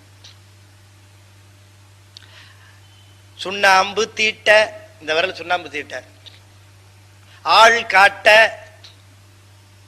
மோதிரம் சூட்ட, மணமகள் கூட்ட. இந்த நடுவில் ஒண்ணு இருக்கு, கதிர் கம்பி போல் நின்றார் நடுவில். யாராவது ஒருத்தர அண்ணன் நடுவிரல் மாறிங்க அப்படின்னா அவன் நினைச்சுக்குவான் நம்மள உயரம் ரொம்ப பெரிய ஆளுங்கிறதுக்காக சொல்றான்னு. ஒன்னுத்துக்கு உதவாதவன் அர்த்தம். 5 பைசா பேராதுன்னு அது குறிப்பா சொல்ல. அண்ணன் நடுவிரல் மாறிங்க அப்படின்னா ஒன்னுத்துக்கு உதவ மாட்டாருன்னு அர்த்தம். ஆனா ஆள் உயரமா இருப்பான், ஒண்ணு பிரயோஜனம் இல்லாம இருக்கும். அதுக்கு நடுவிரல்னு பேரு. இப்படி நடுக்கம்பி மாதிரி நீக்கும், ஒன்னுத்துக்கும் பிரயோஜனம் இல்லை. இதுதான் ஆணவ மலம். ஆணவம், கண்மம், மாயை என்று சொல்லக்கூடிய 3 இதோட சேர்ந்து இந்த ஆள்காட்டி விரல் சேர்ந்து இருக்குது. ஆக இந்த பசு என்று சொல்லக்கூடியது ஆணவம், கண்மம், மாயோடு சேர்ந்து இருக்கிற இது, அதை விட்டு பிரிந்து பதியோடு சேர வேண்டும். இதுதான் சித் முத்திரை. இதை காட்டுறாராம் சுவாமி. எங்க அவங்களுக்கு காட்டி அந்த உணர்வை ஏற்படுத்தி இந்த முத்திரை, இதுக்கு பேரு முத்திரைன்னு பேர். இவர் தான் முதல்ல காட்டினவர். இப்பதான் எல்லாரும் இப்படி காட்டுறாங்க, இப்படி காட்டுறாங்க, அப்புறம் இப்படி காட்டுறாங்க, அப்புறம் இப்படி காட்டுறாங்க. இதெல்லாம் இப்பறம் முதல்ல இந்த மாதிரி காட்டின யாரு? சிவபெருமான் தான். அவர் தான் முதல்ல இந்த முத்திரை பேதம் காட்டினவர். இப்பதான் எல்லா முத்திரை பேதம் வந்திருக்கு. எல்லாத்துக்குமே லீடிங் சிவபெருமான் தான். எல்லாம் அவர்கிட்ட இருந்து காப்பி அடிச்சதுதான். ஆமா, 4 உணர்ந்தான் 5 வென்றனன். 5 அது உள்ள இருக்கிற ஆன்மாவுக்காக இந்த 5 பொறிகளினாலே ஏற்படக்கூடிய அனுபவம், கண்ணுனால, காதுனால, மூக்குனால, மெய் உணர்வுனால, சுவையினால, இந்த அனுபவங்கள்லாம் உள்ள இருக்கக்கூடிய ஆன்மா அனுபவிக்குது. ஆனால் ஆன்மா அனுபவிப்பதற்காக உள்ளே, ஆன்மாக்குள்ளே சிவம் இருக்கு. சிவம் அறிந்தால் மட்டுமே ஆன்மாவும் அறியும். அதனாலே ஆன்மா அறிகிறதுன்னு சொன்னா சிவம் அறிவதனாலே ஆன்மா அறிகிறது. ஆனாலும் கூட அறிவதனாலே ஆன்மாவுக்கு மட்டும்தான் அனுபவமே தவிர சிவத்துக்கு அனுபவம் கிடையாது. நல்லா கவனமா கேட்கணும். சிவம் அறிந்தால் தான் ஆன்மா அறியும். ஆனால் அறிவதனாலே ஆன்மாவுக்குத்தான் அனுபவம், சிவத்துக்கு அனுபவம் கிடையாது. நாம உதாரணம் என்ன உங்களுக்கு புரியும். இங்க அநேகமா எல்லாருமே பட்டதாரிகளா இருப்பீங்க, இல்லைன்னா பிளஸ் வரைக்குமாவது பள்ளிக்கு சென்றவங்களா இருப்பீங்க. அதுல சந்தேகத்துக்கு இடம் இல்லை. இந்த கணக்கு வகுப்புன்னு ஒரு வகுப்பு ஒன்று உண்டு. கணக்கு அப்படின்னு ஒரு வகுப்பு உண்டு. ஆசிரியர் வந்தவொடனே என்ன பண்ணுவார்? ஆசிரியர் என்ன பண்ணுவார்? சொல்லுங்க. வந்தவொடனே என்ன பண்ணுவார்? கணக்கு வாத்தியார் வந்தவொடனே என்ன பண்ணுவார்? கணக்கு போர்ட்ல போட ஆரம்பிப்பார். இந்த கணக்கை எடுத்துக்கொள்ளுவோம் அப்படின்னு கணக்கு எடுப்பார், கணக்கை போட ஆரம்பிப்பார். மாணவர்கள்லாம் அதை பார்ப்பாங்க, அவங்களும் உடனே எழுதிட்டு அதை போட ஆரம்பிப்பாங்க. நல்லா கவனமா கேட்கணும். ஆசிரியருக்கு அந்த கணக்கு தெரியாதா? ஆசிரியர் கணக்கு தெரியாதா? தெரியும். அறிந்தவர் அதை போடுகிறார், அறியாதவரும் அதை போடுகிறார். அறியாதவர் போடுவது அனுபவப்படுவதற்கு, அறிந்தவர் போடுவது அனுபவப்படுவதற்கு அல்ல. ஏன்னா ஏற்கனவே அதை அறிந்தவர் அவர் இல்லையா? ஆ அப்படின்னு ஒரு எழுத்து குழந்தை கையை அம்மா பிடிச்சுக்குவா, பிடிச்சுக்கிட்டு தானும் சேர்ந்து குழந்தையோடு சேர்ந்து எழுதுவா. ஆ அப்படின்னு எழுதுவா. யாருக்கு அனுபவம்? குழந்தைக்கு. தாய்க்கு அனுபவமா? இல்ல. ஆனா தாயும் சேர்ந்து எழுதுவா. அதுபோல இறைவன் நம்மோடு சேர்ந்து அறிகிறான், ஆனால் நமக்குத்தான் அனுபவம், இறைவனுக்கு அனுபவம் கிடையாது. இப்ப புரிஞ்சுதா? இறைவன் அறியாமல் ஆன்மா அறியாது. நாம் அறிவது எல்லாம் அவன் அறிவதினாலே. இத சைவம் மட்டும்தான் சொல்லுச்சு, வேற எந்த சமயத்திலும் இல்லது. இருந்தா நீங்க கூட்டிட்டு வந்து இந்த மேடையில என்கிட்ட சொல்லலாம். அடுத்த மாசமும் முதல் சனிக்கிழமை வருவேன், அதுக்கு அடுத்த மாதமும் முதல் சனிக்கிழமை வருவேன். எந்த சமயம் எந்த மதத்துல இருந்தாலும் நீங்க கொண்டு வந்து என்கிட்ட சொல்லலாம். அதெல்லாம் என்ன தெரியுமா?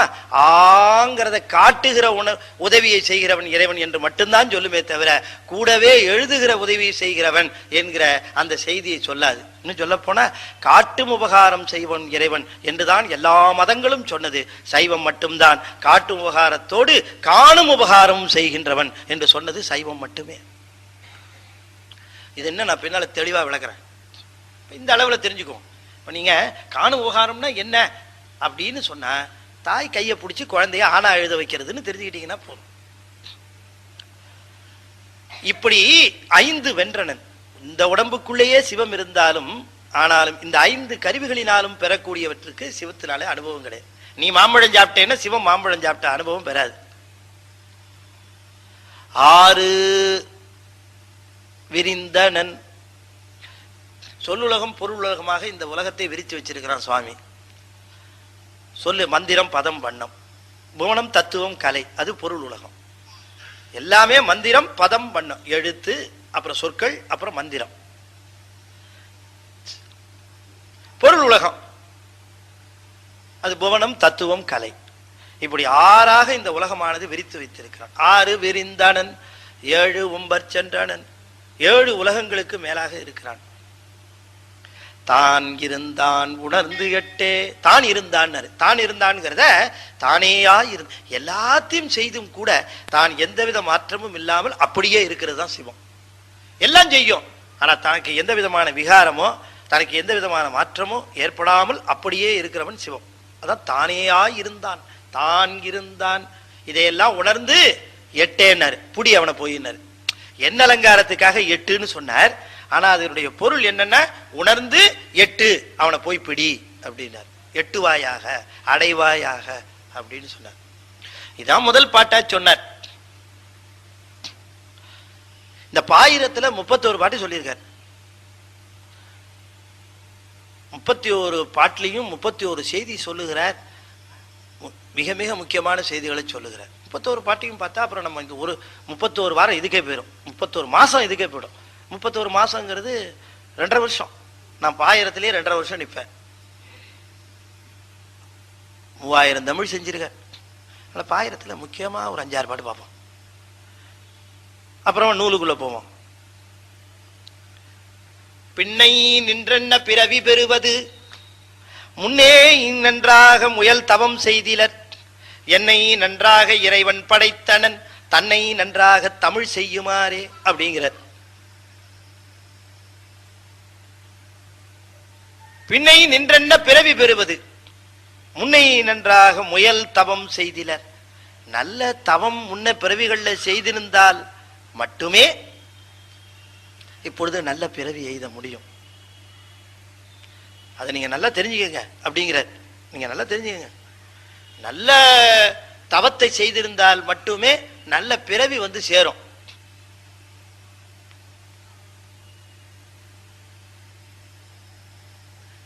நீங்க நல்லா புரிஞ்சுக்கணும். என்ன சார் சான்று அப்படின்னு கேட்டிருப்பாங்க போல இருக்கு திருமூலர். என்ன பாருங்க, என்ன பாருங்க,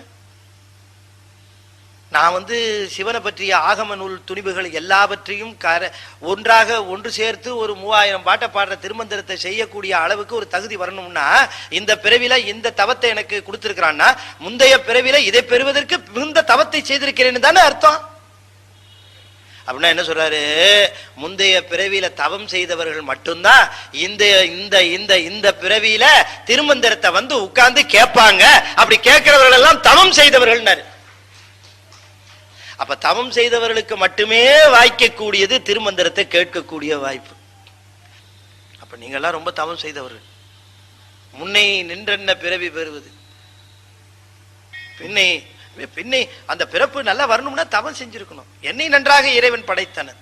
அதனுடைய உட்குறிப்பு என்ன, மாடுகள்லாம் அப்படி அழுது புலம்புச்சு, அவன் இறந்து போயிருக்கிறான். இறந்து போனவனை பார்த்து அழுது புலம்பி அவைகள்லாம் கண்ணீர் வடித்தன. அதை பார்த்து இறங்கி போய் இவர் உடனே மூலனுடைய உடல்ல போய் அந்த மூலன் உடலாக வந்திருந்து இந்த தமிழ் மாலையெல்லாம் சொன்னார் அப்படிங்கிறது ஒரு கதை மாதிரி சொல்லியிருக்காங்க. நிகழ்ந்தது பெரிய புராணம் சொல்லி. முன் குறிப்பு என்ன தெரியுங்களா, இந்த அழுகின்ற பசுக்கள்லாம் வேற யாரும் இல்லை, உலகப்பற்று வைத்த ஆன்மாக்கள். நாம தான் பசுக்கள். நாம் அந்த உலக நோக்கை பார்த்து கொண்டே அதை கிடைக்கலையே, இது கிடைக்கலையே, இது இல்லையே அப்படின்னு அழுத பொழுது அவர் மானிட உடல் தாங்கி வந்து திருமந்திர மாலை என்கிற ஒன்றை சொல்லி ஆன்மாக்களாகிய நம்மை மகிழ்வித்தார். இதுதான் திருமந்திர மாலையினுடைய உள் குறிப்பு. அத சுவாமி சொல்லுகிறார். நான் பெற்ற இன்பம் பெருக இவ்வையகம் வான் பற்றி நின்ற மறைப்பொருள் சொல்லிடின் ஊன் பற்றி நின்ற உணர்வுறும் மந்திரம் தான் பற்ற பற்ற தலைப்படும் தானே அப்படின்னு இன்னொரு பாட்டில் சொல்றார். நான் பெற்ற இன்பம் பெருக இவ்வையகம். அதாவது இந்த உடலை இறைவன் தந்தான். இந்த உடலை இறைவன் தருகிற பொழுது நான் அன்னைக்கே சொன்னேன் உங்களுக்கு, இது பிரகிருதி மாயிலிருந்து தந்தான்னு முதல் வகுப்புல சொன்னேன் இல்லையா. சுத்த மாயை அசுத்த மாயை பிரகிருதி மாயிலிருந்து தந்தான். இந்த சுத்த மாயைனா என்ன, அசுத்த மாயைனா என்ன, பிரகிருதி மாயைனா என்னன்னு சொன்னேன் இல்லையாமா. சொன்ன இல்லையா. சுத்த மாயைக்கு என்ன சொன்ன, சுத்த மாயைக்கு என்ன சொன்ன சொல்லியா. சொன்னாங்க, சொன்னீங்க சார் அப்படின்னு அங்க 2 பேர் தலையாட்டுறாங்களா இல்லையா. சரி, இப்ப அதனால என்ன ஒரு 2 நிமிஷம் சொல்லிடுறேன். அதாவது அவருக்கு இந்த உலகங்கள் உடல்கள் தத்துவங்கள் இதெல்லாம் படைக்கிறதுக்கு ரா மெட்டீரியல் வேணும். யாருக்கு, ஈசனுக்கு. நல்ல கவனமா கேட்கணும். உலகம் இறைவனிடமிருந்து வந்தது அல்ல. உலகம் உலக பொருள்கள் இவைகளெல்லாம் ஈசனிடமிருந்து வந்தவை அல்ல. நம்ம தெளிவா தெரிஞ்சுக்கணும். சைவ சித்தாந்தம் சொல்லுது. ஏன்னா இவைகளெல்லாம் ஜடப்பொருள்கள். இறைவன் அறிவுடைய சித்து பொருள், ஞான பொருள். ஒரு ஞானத்திலிருந்து அஞ்ஞானமாகிய ஜடம் வராது. அதுல இருந்து இந்த ஜடம் எல்லாம் வராது, அஞ்ஞானம் இல்லையா. மண்ணிலிருந்து பானை வந்துச்சு. அப்ப பானை எதுல இருந்து வந்ததுன்னு கேட்டா குயவங்கிட்ட இருந்து வந்தது நான் சொல்லணும், எதுல இருந்து வந்ததுன்னு சொல்லணும், மண்ணில இருந்து வந்ததுதான் சொல்லணும். மண்ணில இருந்து வரதுக்கு காரணமா இருந்தது குயவன். அது போல மாயையிலிருந்து இந்த உலகம் வருவதற்கு காரணமா இருந்தது குயவன் போன்ற சிவன். அப்படிதான் கான்செப்ட புரிஞ்சுக்கணும். மண்ணு முதல் காரணம், குயவன் நிமித்த காரணம். அதனாலதான் சைவம் எந்த காரியத்துக்கும் 3 காரணம் சொல்லிச்சு. முதல் காரணம், நிமித்த காரணம், துணை காரணம் அப்படின்னு. அப்ப மாயை என்று சொல்லக்கூடிய ஒரு ரா மெட்டீரியல், அதுல இருந்தாங்க எல்லாத்தையும் பண்ணணும். அவர் அதை வச்சிருக்கிறார். அது அவருடைய பரிக்கிரக சக்தி. அதுல இருந்து பண்ணார் இந்த உலகம். மாயையிலிருந்து நேரா பண்ணி கொடுக்க முடியல கொஞ்சம். அப்புறம் அதுல இருந்து கொஞ்சம் கலப்பு, அசுத்த மாயை. அசுத்த மாயிலிருந்து அதுல இருந்து காரியமா தோணுச்சு பிரகிருதி மாயை. அதுக்கு தான் உதாரணம் சொன்னேன். மழை நேரா மழை தண்ணி பெய்யுது, நேரா மழை தண்ணி எப்படி இருக்கும்? அது எப்படிமா இருக்கும்? மழை தண்ணி சுத்தமா இருக்கும். டிஸ்டில்டு வாட்டர், பியூர் வாட்டர், சுத்தமா இருக்கும் மழை தண்ணி. அதுவே நம்ம வீட்டு மொட்டை மாடியில் இருக்க தொட்டியில விழுந்ததுன்னு வச்சுக்குவோம். தொட்டி என்ன லட்சணத்தில் இருக்கோ அதுலதான் அது தண்ணீர் ஆயிடும் இல்லைங்களா? வரும்போது என்னவோ அது மழை தண்ணி சுத்தமா இருந்தது, தொட்டிகளை விழுந்தவன அசுத்த தண்ணியா போடும். அதுதான் அசுத்த மாய. மழை தண்ணி சுத்தமாய, இது அசுத்த மாய. தொட்டில் முழுக்க ரொம்பிருச்சு, ஓவர்ஃப்ளோ ஆகுது, வழிஞ்சு போய் பைப் வழியா இறங்கி வெளியில இருக்கிற சாக்கடையில் விழுந்துருச்சு. இப்ப சாக்கடையில் விழுந்த தண்ணிக்கு பேர் என்ன? சாக்கடை தண்ணி. அதுதான் பிரகிருதி மாய. அதுல இருந்து தான் நம்ம உடம்பெல்லாம் செஞ்சு கொடுத்துருக்குறோம். எல்லாம் சாக்கடை தண்ணி. நீங்க மட்டும் ரகசியமா வச்சுக்கோங்க. சப்த தாதுக்கள்னு சொல்லக்கூடிய 7 விதமான தாதுக்கள். பெரிய ஞானிம்மா, நான் தான் இறைவன்மா, 2 நாள் குளிக்கலன்னா நீங்க பக்கத்திலே போக முடியாது. முடியுமா? 4 நாள் படுத்தான்னு வச்சுக்கோங்க, படுக்கையோட அத்தோட காலி, அவன் முடிஞ்சு போச்சு. இதுவா ஞானி? யார் உடம்பை வெல்லுகிறானோ அவன் தான் ஞானி. 4 பெருமக்கள் வென்று காட்டினாங்களே. நிறைய ரகசியம் இருக்குங்க. நீங்க முதல் சனிக்கிழமை வந்துட்டீங்கன்னா எல்லாத்தையும் சொல்லிடுவேன்.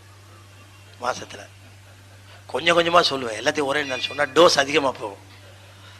அப்புறம் வீட்டுல போய் மந்திரமே சொல்லிட்டு இருப்பீங்க, திருமந்திரமே. இந்த சாக்கடையில் விழுந்த தண்ணி பிரகிருதி மாயை என்னன்னு அதுலதான் பண்ணி கொடுத்தாரு நமக்கு உடம்பெல்லாம். ஒருத்தர் என்ன கேட்டார், ஏன் சார் இறைவனுக்கு இப்படி ஓர வஞ்சனை? சுத்த மாயிலேயே பண்ணி கொடுத்துருக்க கூடாதா இந்த உடம்ப? தொலையுது, அசுத்த மாயிலையாவது பண்ணி கொடுத்துருக்க கூடாதா?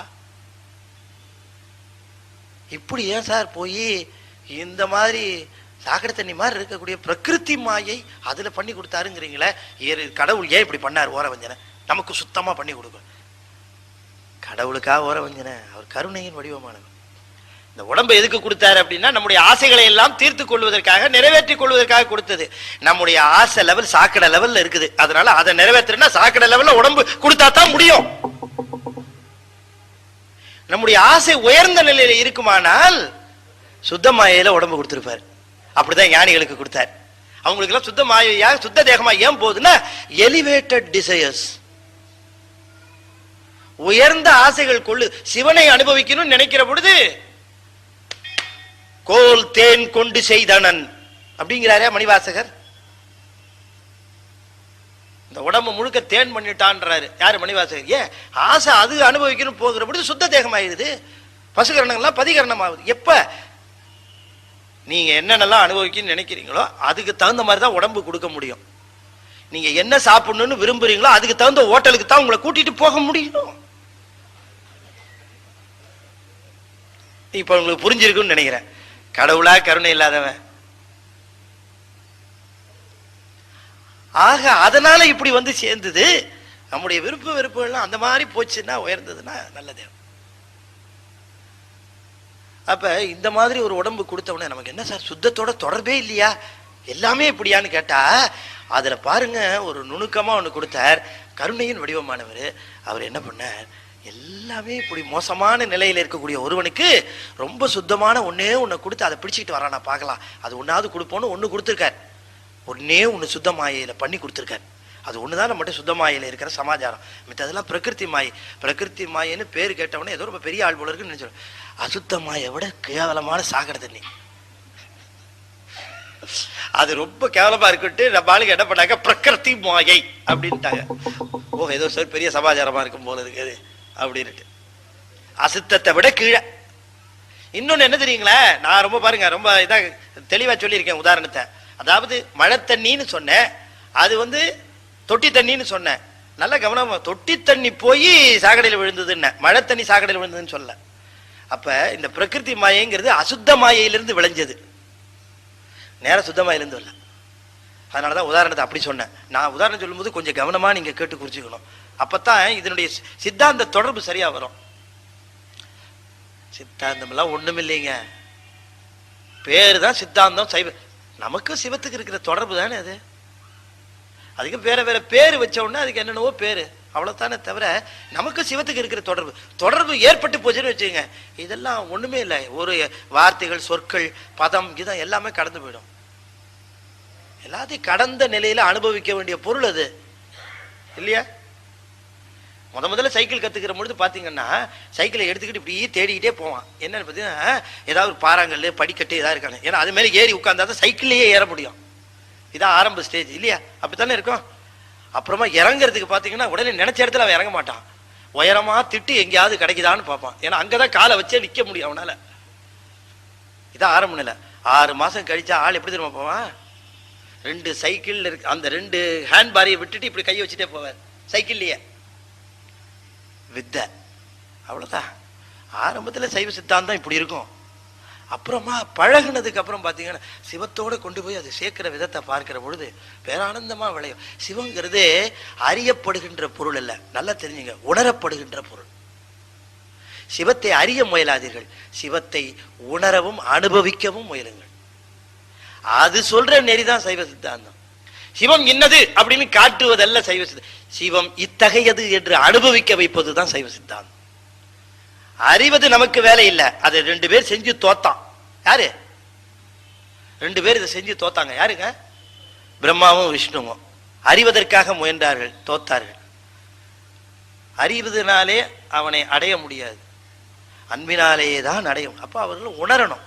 உணர்வினாலே, ஆய்வுக்கு அப்பாற்பட்டவன் உணர்வு. அன்பெனும் பிடியுள் அகப்படும் மலையே. அகப்படும், நீங்க போய் பிடிக்கலாம் வேண்டாம், அதுவா தந்து வந்து மாட்டுமா, தானா வந்து மாட்டோம். சரி, ஒன்னே ஒண்ணு கொடுத்துருக்காருன்னு சொன்னேனே, சஸ்பென்ஸா இருக்கு. அது என்னன்னு தெரியலையே. ஒண்ணு கொடுத்துருக்காரு, ஒன்னே ஒண்ணு கொடுத்துருக்காரு. அது என்ன தெரியுங்களா? சுத்தமாயையினுடைய விளைவு தான் நாதம். சுத்தமாயையிலிருந்து சுவாமி உருவாக்குன ஒரு தத்துவம் நாதம். அது இந்த மூலாதாரத்துக்கு மேலே இருந்து கிளம்பும் நமக்கு. அது ஒண்ணு உள்ள கொடுத்துருக்காரு, வேற எந்த மிருகத்துக்கும் கொடுக்கல. அதெல்லாம் பேச முடியாது, மனுஷனுக்கு மட்டும் கொடுத்துருக்காரு. இந்த இது தோன்றுகிற பொழுது அதுக்கு பேரு சூக்குமைன்னு பேரு. அப்புறம் பைசந்தி, மத்திமை, வைகரி. ஒண்ணு இல்ல, அந்தந்த இடத்துல அது பேரு. கீழே இருந்து கிளம்பும் போது நீங்க பாத்தீங்கன்னா நீர்க்குமிழி கீழே கிளம்புகிற பொழுது ஒரு சின்ன ஒரு துளி போல கிளம்பும், மேல வர வர வர குமிழ் பெருசாயிட்டு வரும். நீங்க பாத்தீங்களா? தண்ணிக்குள்ள கீழே இருந்து குமிழ் வருகிற பொழுது, அடியில இருந்து வருகிற பொழுது சின்ன குமிழா வந்து அப்படி பெருசா, அது போல சூட்சமத்திலிருந்து ஆரம்பிக்கும் நாதம். அப்படியே மேல வந்து it's an energy capsule, full of energy, சக்தி நிறைந்த ஒன்று. அது கண்டத்தை வந்து அடையிற வரைக்கும் அதுக்கு உருவம் கிடையாது. It's a form of energy. அது சுத்தமாயிலிருந்து பண்ணி கொடுத்துருக்காரு. அது இங்க உற்பத்தி ஆகுது. அதனாலதான் இவ்வளவு நாள் பேசிட்டு இருக்கேன். அது அப்படியே கீழே இருந்து வருங்க, கிளம்பும் போது சூட்சமா சூக்குமை, ஏன்னா உருவம் இல்லை. அப்புறம் மத்திமை கொஞ்சம் வளரும், பைசந்தி, மத்திமை, வைகரி. இந்த வைகரிங்கிறது கண்டத்துல வந்து அடைகிற பொழுதுதான் அதுக்கு உருவம் வரும். இங்க நல்லா கவனமா கேட்கணும். இது வரைக்கும் சுத்தமா இருந்திருக்கும், அதுக்கப்புறம் தான் அது ஆன்மாவினுடைய எண்ணங்களோடு கலக்கும். அது சுத்தமா இருந்தா வெளியில வர வார்த்தைகள்லாம் சுத்தமா இருக்கும். அது அசுத்தமாச்சுன்னா வெளியில வர வார்த்தையெல்லாம் அசுத்தமா வரும்.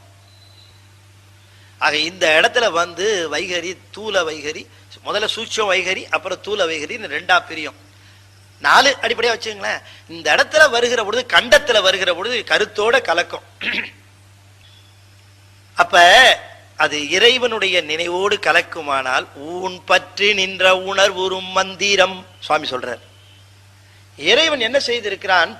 எப்படி ஒரு ஆன்மா தன்னுடைய கருத்துக்களை சொல்லுவதற்கு தன்னுள் எழும்புகின்ற சுத்தமாயிலிருந்து உருவான நாதத்தை அடிப்படையாக கொண்டதோ, அதுபோல இறைவன் தன்னுடைய எண்ணங்களை, கருத்துக்களை இந்த உலகம் பற்ற வேண்டும் என்று வெளியிலே, வான் வெளியிலே உலவ விட்டிருக்கிறான். அதெல்லாம் கவனமா கேட்டீங்களா? அப்ப இறைவன் அவனுடைய கருத்துக்களை, இந்த உயிர்கள் உய்ய வேண்டும் என்பதற்காக அந்த கருத்துக்களை இந்த வெளியில உலவ விட்டுருக்கான். எல்லா இடத்துலயும் இருக்கு. இப்ப இந்த இடத்துல எல்லா விதமான ஸ்டேஷனும் இங்க இருக்குது. மெட்ராஸ் எஃப்எம் இருக்கு, ரேடியோ மிர்ச்சி இருக்குது, விவித் பாரதி இருக்குது, இன்னும் சொல்ல போனா எதெல்லாம் இருக்குது, எல்லாமே இருக்கு. ஆனா இருக்குங்கிறது எப்ப தெரியும்னா, அதற்குரிய ஒரு வானொலி பெட்டியை இங்க வச்சு அந்த ஸ்டேஷனை டியூன் பண்ணா டக்குன்னு பிடிச்சி இழுத்து அதை நமக்கு கொடுத்துரும். அதுபோல இறைவனுடைய உணர்வுகள், அவனுடைய கருத்துக்கள் இந்த வானை என்று சொல்லக்கூடிய ஆகாசத்தை பற்றி இருக்கின்றன. அவற்றை ஞானிகள் என்பவர்கள் வானொலி பெட்டிகள் போல இருந்து அவற்றை டியூன் செய்கின்ற பொழுது அவர்கள் வாயிலிருந்து வருவதுதான் மந்திரம். அதைத்தான் யாம் சொன்னோம் என்று திருமூலர் சொல்லுகிறார். வான் பற்றி நின்ற மறைப்பொருள் சொல்லிடின் ஊன் பற்றி நின்ற உணர்வுறும் மந்திரம் தான் பற்ற பற்ற தலைப்படும் தானே. அந்த மந்திரத்தை நான் சொல்லிட்டேன், நீங்க பிரிச்சுக்கிட்டீங்கன்னா நீங்க தலைப்படுவீர்கள். தலைப்படுதல்னா சென்று சேருதல்.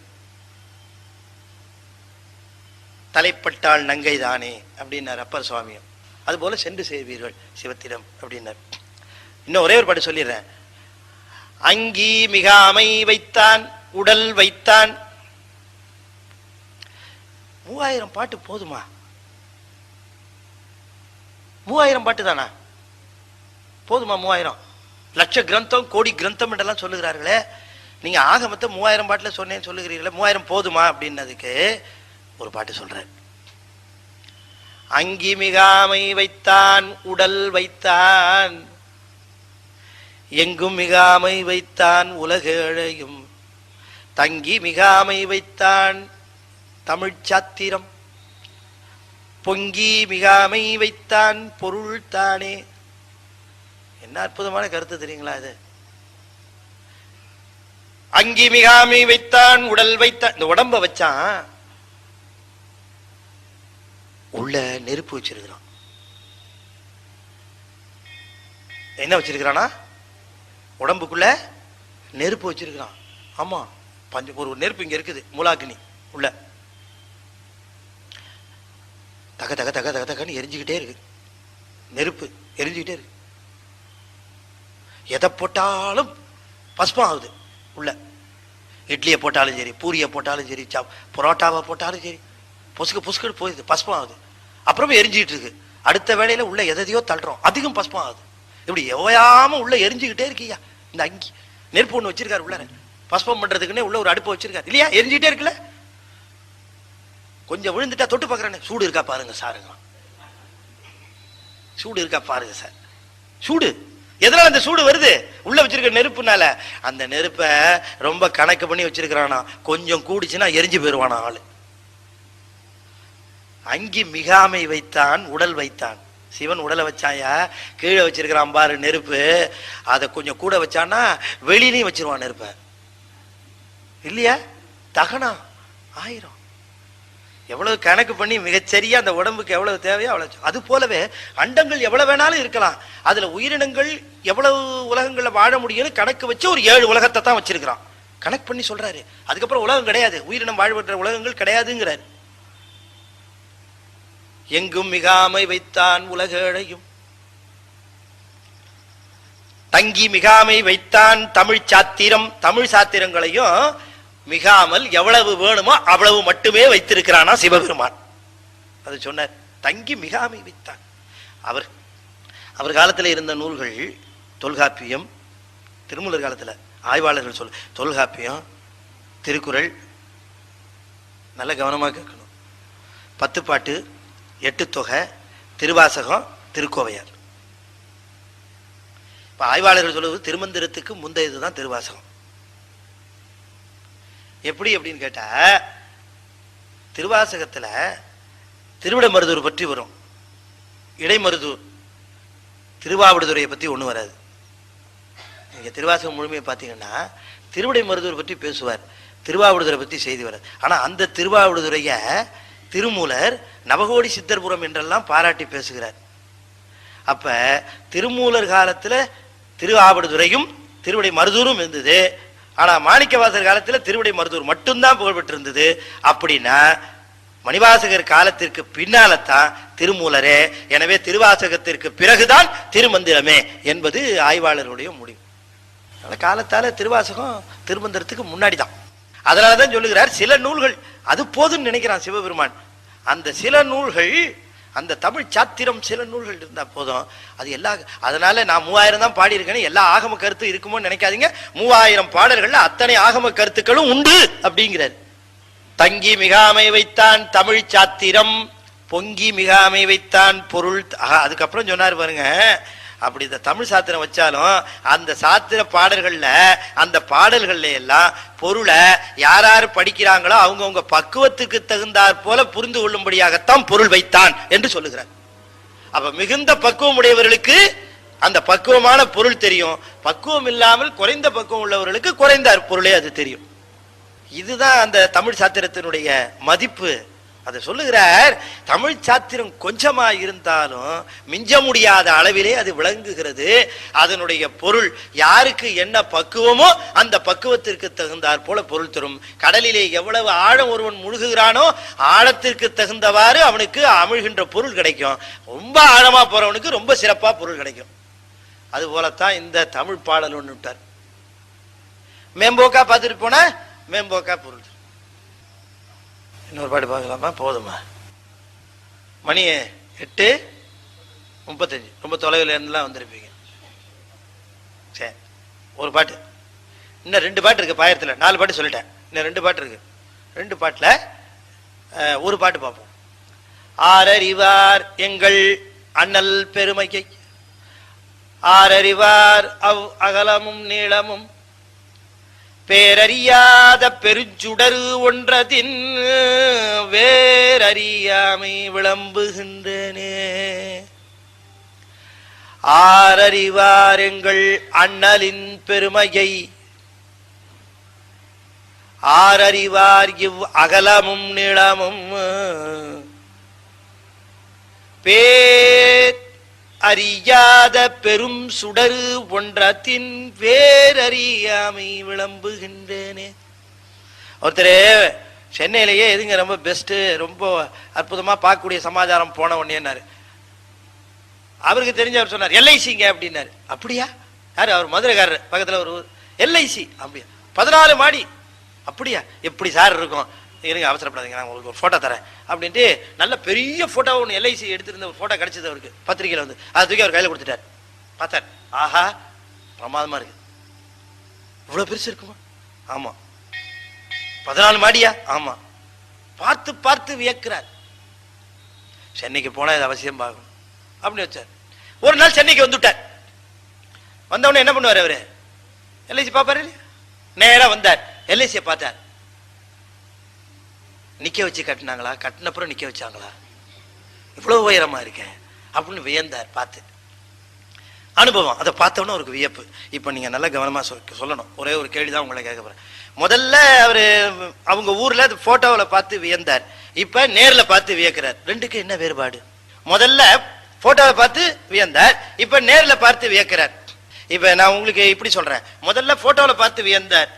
அது போட்டோவில் பார்த்து வியக்கிற பொழுது, அது போட்டோவில் பார்க்க வியக்கிற பொழுது ஒரு வியப்பு இருந்தது, உண்மைதான். ஆனா அது நிழல். இப்ப பார்த்தது நிஜம்.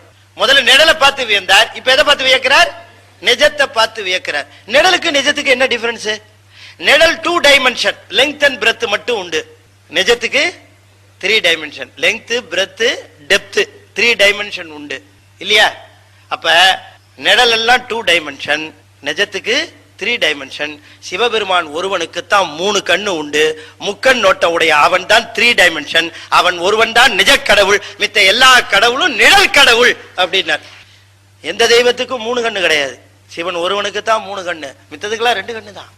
அப்ப என்ன பொருள் சொன்னா 3 கண்ணு? ஏன்னா 3 கண்ணோட்டம் உடைதல் 3. அதை சொல்லுகிறார். யாரறிவார் எங்கள் அண்ணலின் பெருமையை, யாரறிவார் இவ் அகலமும் நீளமும், பேரறியாத பெரும் சுடர் ஒன்றத்தின் வேர் அறியாமை, 3rd டைமென்ஷன், டெப்த், வேர் அறியாமை விளம்புகின்றேனே. அதனால சிவம் ஒண்ணுதான் உண்மையான கடவுள், சாயை அதனுடைய நிழல்கள் அத்தனையும் எல்லா கடவுளும் உண்டு. அவைகளெல்லாம் சிவபெருமான் அதிர்ட்டிப்பதினாலே அவைகளுக்கு வலிமையை தவிர சிவன் ஒருவன் தான் முழு முதற் பொருளாகவும் தானே வல்லமை உடையவனாகவும் விளங்குகின்றான் என்று சொல்லி இந்த நிறைவாக பாயிர பகுதியில் ஒரு பாட்டு சொல்லுகிறார். மூலன் உரை செய்த 3000 தமிழ் ஞானம் அறிய நந்தி அருளது. நந்தி எம்பெருமான் எனக்கு உபதேசம் பண்ணார், நான் உங்களுக்கு உபதேசம் பண்றேன். சிவபெருமான் நந்திக்கு உபதேசம் பண்ணார், நந்தி எனக்கு உபதேசம் பண்ணார், நான் உங்களுக்கு உபதேசம் பண்றேன். மூலன் உரை செய்த 3000 தமிழ் நந்தி அருளது. எதுக்கு? ஞானம் அறியவே நந்தி அருளது. காலை எழுந்து கருத்தறிந்து ஓதிரின் ஞான தலைவனை நன்னதும் மாமி. காலையில் எழுந்து திருமந்திர பாடல்கள் படிச்சீங்கன்னா சிவபெருமானை சென்று சேர்வது என்பது ரொம்ப சுலபம். அவ்வளவுதான் நாங்கள் சொல்ல முடியும் என்று அவரும் சொல்றார். அதுதான் பாயிரப்பொருள் என்று சொல்லி நானும் நிறைவு செய்கிறேன். அடுத்த மாதம் முதல் சனிக்கிழமை நாம திருமந்திரம் முதல் தந்திரம் முதல் மந்திரம் அடுத்த வகுப்புல நாம சிந்திப்போம் என்று சொல்லி, மாணிக்க வாசகமோ எப்படி பாருங்க, திருவாசகம் திருமந்திரத்தை கேட்க வைக்கிறது, மாணிக்க வாசகரே ஏற்பாடு பண்றாரு. அற்புதமா நம்ம தம்பி சரவணன் தம்பி. நான் இங்க இந்த பகுதிக்கு வருவதற்கு முக்கியமான காரணமாக அமைந்தவர் சரவணன் தம்பி தான்.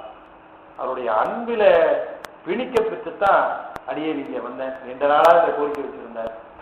வந்த அன்பர்கள் மற்ற அன்பர்களுக்கு சொல்லி திருமந்திரத்துக்கு ஒன்றும் கஷ்டம் கிடையாது. திருமந்திரம் அதை அனுபவிக்கும், சிவனையும் அனுபவிப்போம் என்று சொல்லி நிறைவு செய்கின்றேன். நன்றி, வணக்கம். திருச்சி.